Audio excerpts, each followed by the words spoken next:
Welcome to this episode of the Good Leadership Podcast. We explore the stories, strategies, and insights of thought leaders who inspire us to think differently and lead better.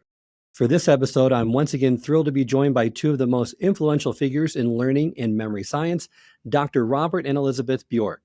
Their pioneering research on topics such as desirable difficulties, metacognition, and forgetting have transformed our understanding of how people actually learn versus how they believe they learn. Today's episode is the second half of my conversation with them, where we dive even deeper into the science of learning and memory. Building on their groundbreaking research, we explore how these research-backed, proven learning techniques can be applied in real-world settings. I hope you enjoy. Welcome to the Good Leadership Podcast, where we explore the stories, strategies, and insights of thought leaders who inspire us to think differently and lead better. Through candid conversations and expert perspectives, we dive into the challenges, breakthroughs, and practical lessons that shape exceptional leadership. Talk to me a little bit more about, because we get a lot of professional learners wanting to read stuff, and they're rereading, they're highlighting, they're underlining.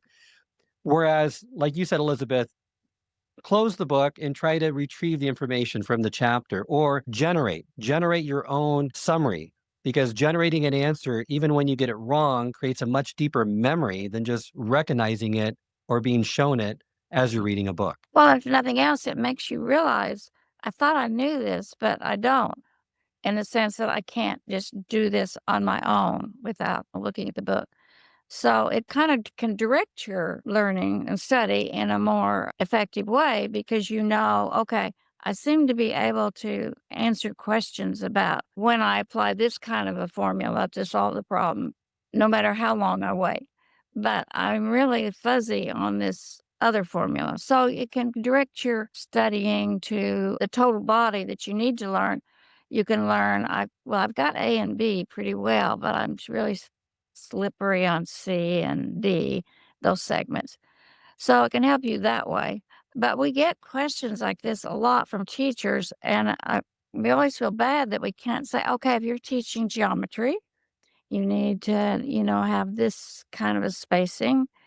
If you're teaching like a literature course and you want people to remember the various, acts that were important, that were passed and how they changed society and so forth, you need to use these kind of spacings. We wish we had that kind of body of knowledge. We sometimes think there ought to be some central place where teachers of geometry, teachers of history, teachers of English can go and see if you're teaching for this kind of material you're trying to get your students to learn, you need to use this kind of spacing. But then, of course, it also depends on the students, what they already know. So how to get to that optimal spacing is for different subjects, whether it's, learning motor movements or learning algebra or whatever you're trying to learn is tough. And we haven't ourselves come up with how to advise people except through trial and error. And you're right. I think that's the best method for most people, especially adult learners that are self-taught,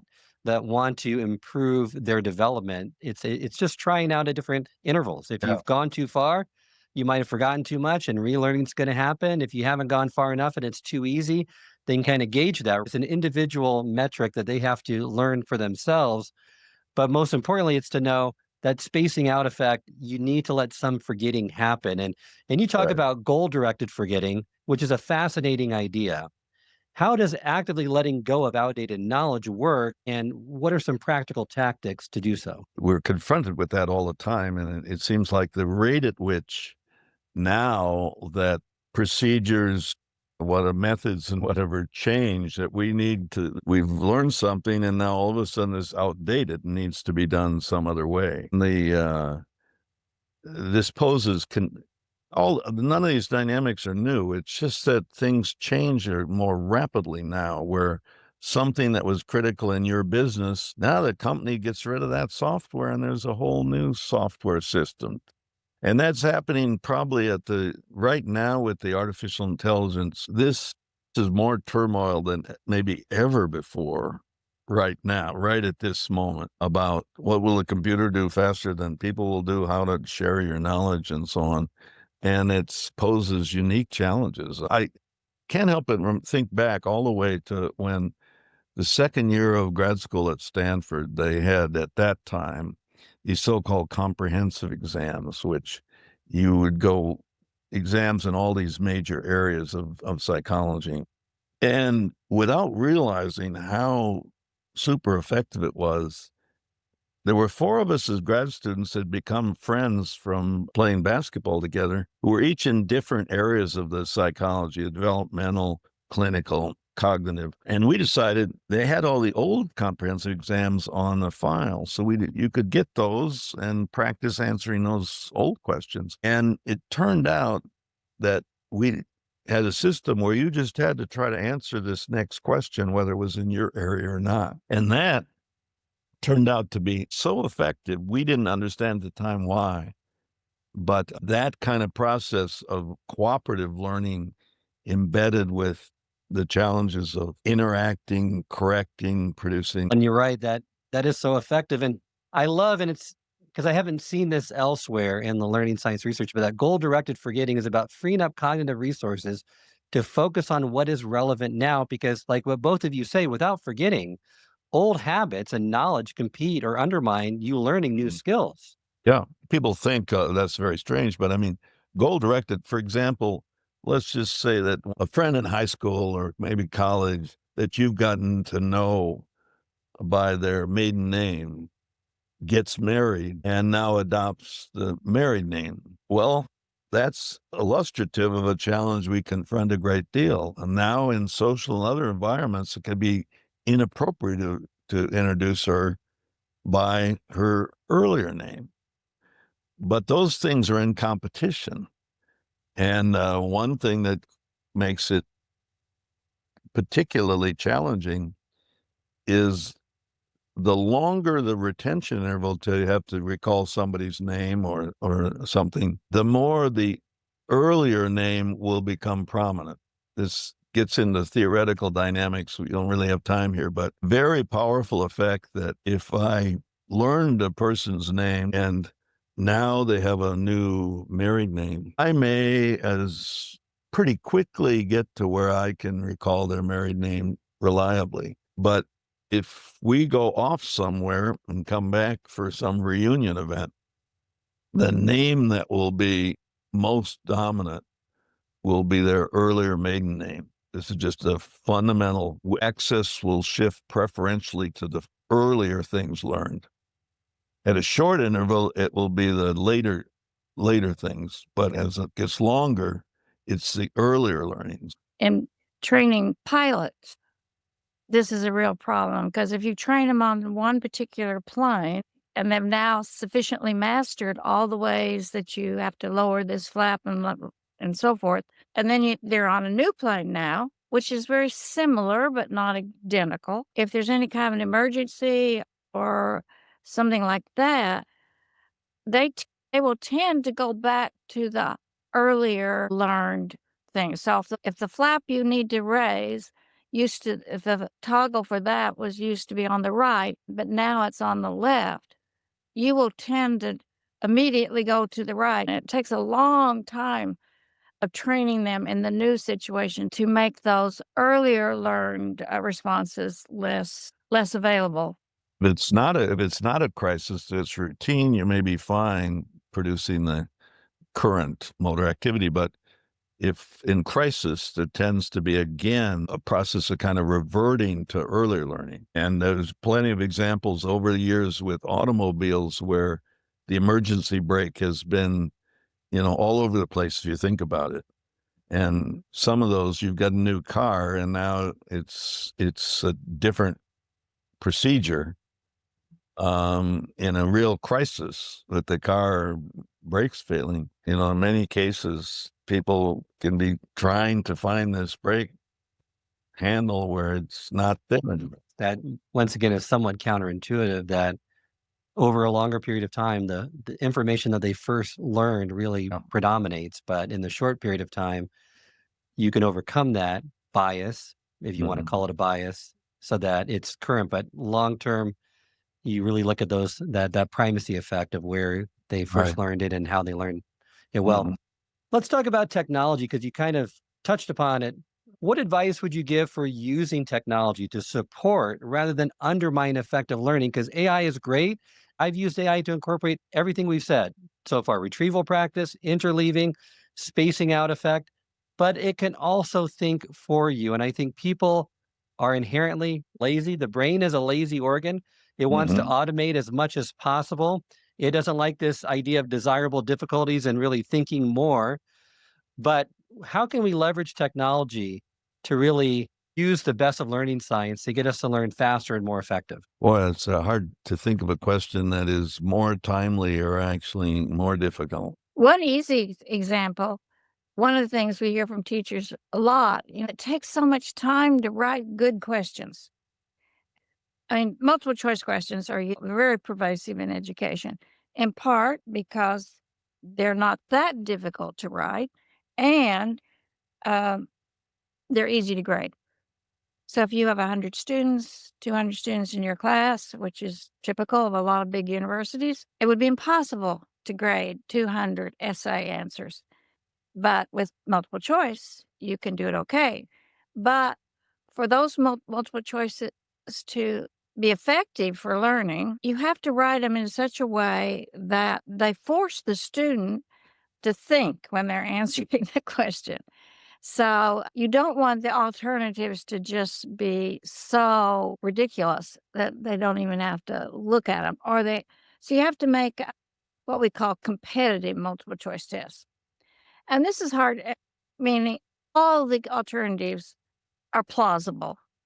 There's no ridiculous, they can just reject out of hand. They have to read and consider each alternative. And in doing that, they actually learn not only the answer to the correct answer, but they learn information relevant to all these other alternatives. Oh, this kind of B sort of looks right, but I remember that. And they come up with why B can't be true. Teachers are convinced that when they have to use multiple choice questions because of the number of people they're teaching, they know that they're not very effective compared to retrieval or an essay kind of questions. But this kind of gives them a way to have the benefits of multiple choice testing, but also improve the students' learning of things that are related, but were not actually specifically tested. So it seems like that would be a place that AI could help. Is Definitely. But at the same time, it's just causing turmoil because you give an assignment as a teacher, and what you could get back as answers to essay questions was what that student found. Could have AI help them. And so that's right now really, it's very interesting, but teachers are trying to come up with different dynamics, how you can actually use some of these things. And maybe the task is to criticize the answer that's online.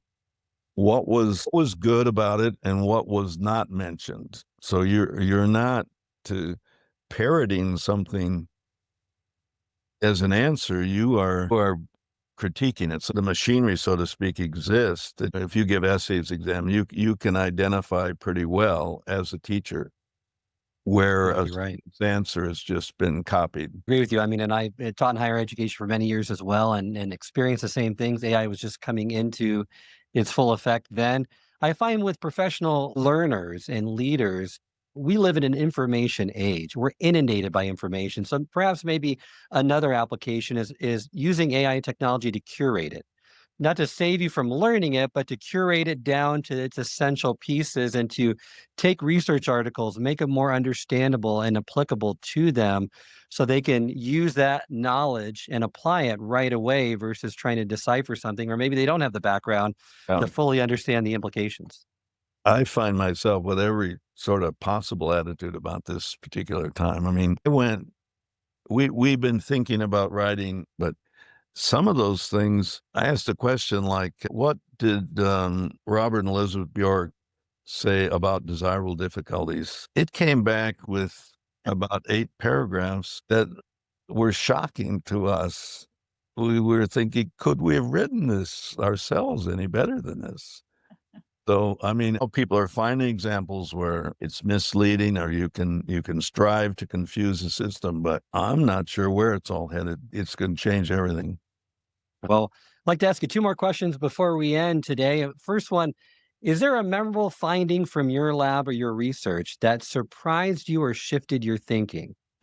Elizabeth, I can jump in here first because I have such a good memory of this. All the way back when I was a grad student at Stanford, and we were first starting to try to do kind of mathematical models, simple models of how people learning. And I had people doing a task. I won't go into the details of it, but in terms of just kind of fitting the responses, I found out that if something was presented again when it was in what I won't go into what all's meant by short-term memory, but it's presented again when it's still in your kind of short-term memory from right before. This best fitting model I was working on said there was zero learning. And later, then we did experiments that showed just that. You were no better if you gave present something once and presented it again. The long-term retention was no better than just once. So that second time did zero, not had small effects. It didn't do anything additional. And that, of course, led to many other experiments. But I think just then that led in lots of different ways to research projects we and others had carried out on terms of this relationship. I mean, there's a metacognitive side we've already talked about, but there's a practical side of optimizing education, and there's the metacognitive side of what choices people make to present themselves with something right away again. But it's kind of funny in a way if you think about that so much of this can be unintuitive. You know, I've sometimes told students in classes, they take notes as though there's some kind of recording device, like they have to get down every word. A good example we've used to say, forget that, is a court stenographer can get every word down from a whole day in court. And you could ask that person at the end of the day, what were the issues? What were the problems? And so on. They have no idea. The activity suppresses learning. It doesn't enhance that sort of copying. But I don't know what you might want to add to that, Elizabeth. Well, I was just saying more recently, one of the things that kind of surprised us was how effective pretesting is for learning. And what I mean by that is, say you assigned a chapter that has to be read, and you ask students to answer certain questions about that chapter before they've read it, and you have to explain to them, why you're doing this. And I said, well, I just want to get a good idea of how much you know about the various things I'm going to be talking about already. And so they seemed reasonable for them to take this pretest about material that I had not talked about yet. And then later on at the final exam, I discovered that for the lectures that I had pretested in this way, students were better on 10 weeks later on an exam answering for lecture material that I had used pretesting on. Students were much better about answering those questions than on lectures that I didn't use pretesting. And not only that, but they were able to answer completely incorrect. So if they were just performing random on this pretesting, they still did better on questions that came from that lecture and that tested the same material that they were just guessing about at the beginning. So that, I think, has now been shown that you're going to be reading. It's also been shown in lectures, big lectures. Bob, can you think of other places where pretesting has? Oh, not offhand, but it seems very broad. It's kind of like you have this feeling, well, I don't know the answer to this, but some words make you think, well, maybe it's related to the something, maybe it's this and that. And that process seems to set you up to make your learning more effective when it's actually covered in class. Yeah. So people instincts would be to think this is useful. Why would you be giving me, you haven't covered this stuff already. Why are you thinking you should test me? But That's a good point. But this is a very active domain of research right now. I mean, this is quite recent, some of these results. One of our And you're students used it in conjunction with using the computer. If someone asks you a question, I think I know that, but I'll just Google. And so she had those questions.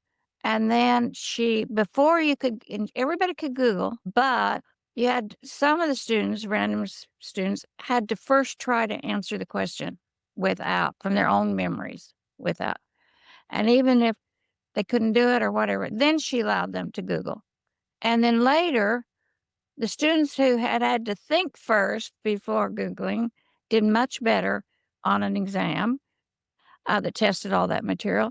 And not only that, but they did better on related information to what they had. If they Googled, they just got the right answer, but they didn't activate all this related information that you might do if you were trying to think of the answer on your own. That's a great insight because you're right. Priming, we use priming a lot within the programs, that pre-information, because all learning is connecting it to information you already know.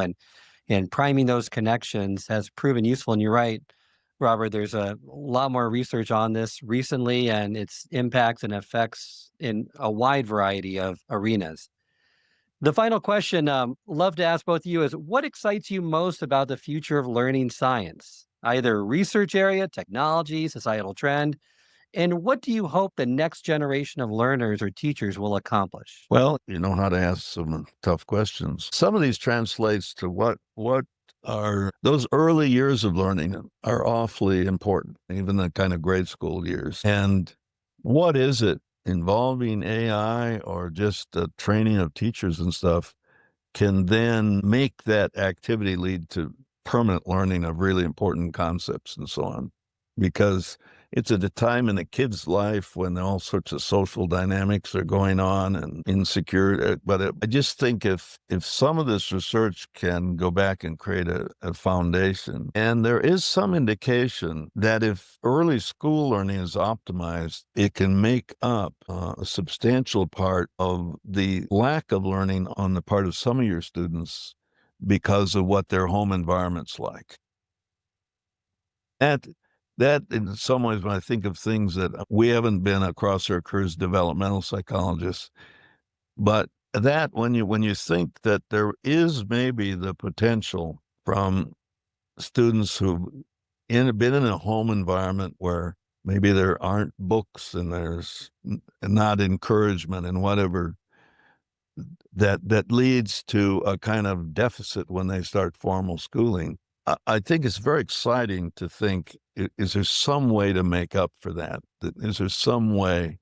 And there are certain results that make it look like there might be some promising things to kind of bring those students, because some of these things can have larger effects if certain levels of learning have not already occurred. But anyway. Well, maybe technology can help with that regard too, Yes. right? Where Yeah. I know Sal Khan at Khan Academy, he did Khan Amigo, which is that AI tutor that really helps students along and levels the playing field between those that have very advantageous backgrounds and home environments versus those that don't. Anything you want to add to that, Elizabeth, regarding anything that you're excited about or directions you hope learning science goes into? I would really like for everybody to understand that making mistakes, just because you don't know the answer, doesn't mean you're stupid or you can't learn. Failing and then correcting those failures is a very effective way to learn. So we should look at failures not as failures, but as presenting opportunities for you to learn. And that sort of speaks to what Bob was saying. I think a lot of students are just kind of turned off. This is too hard for me. I can't do it. Actually, if you persist because it's hard, you will probably master that information much better than a student who isn't struggling with it at the beginning.